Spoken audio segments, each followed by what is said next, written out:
তো বন্ধুরা, এয়ারপোর্ট ভাড়া লাভাতে এসেছিলাম। তা এখান থেকে শঙ্করদার ওয়াইটি রেস্টুরেন্ট বেশি দূর নয়।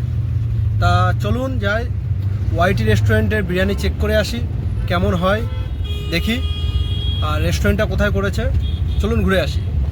এ হচ্ছে শঙ্করদার ওয়াইটি রেস্টুরেন্ট। এখনও টাইমিং ওপেন হয়নি, হয়তো 2টোর পরে ওপেন হয়। আমি 2টোর মধ্যে গিয়েছিলাম, যার জন্য বিরিয়ানি এখনও রেডি হয়নি। আমাকে 1 ঘন্টা দাঁড়াতে বললো। তো আসুন ভিডিওটা দেখি। বন্ধুরা, আজকে এসেছিলাম শঙ্করদার ওয়াইটি রেস্টুরেন্টে। তো এখনও দেখি বিরিয়ানি রেডি হয়নি। তো আমি এসেছিলাম বনগাঁ থেকে, তো আমার আবার বনগাঁয় ফিরতে হবে। তো যাই হোক, কপাল আমার খারাপ, বিরিয়ানি পাওয়া যায়নি। আগামী দিন আসবো, এসে বিরিয়ানি টেস্ট করব। আর টাইমিংটা ঠিক আমার জানা ছিল না, হয়তো টাইমিংটা একটু লেট হতে চলেছে। এখন 1-1.5 ঘন্টা লাগবে বললো। তা এখানে গাড়ি পার্কিংও করা যাচ্ছে না 4 চাকা, যার জন্য আগে পিছিয়ে গাড়ি কতক্ষণ করব, যার জন্য বেরিয়ে যাচ্ছি। আগামী দিন আবার আসবো। চলো বাই, টাটা। শেষমেশ চলে আসলাম আমেরিকান দাদার বিরিয়ানি খেতে, অশোকনগরের ভিতরে। অনেকটা রাস্তা অশোকনগর থেকে।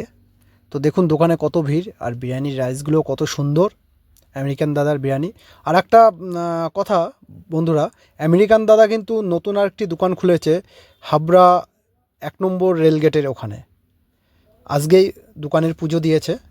আর এখানে 85 টাকায় আনলিমিটেড বিরিয়ানি বসে খেলে, আর পার্সেলও আছে, কিন্তু পার্সেলটা আনলিমিটেড নয়।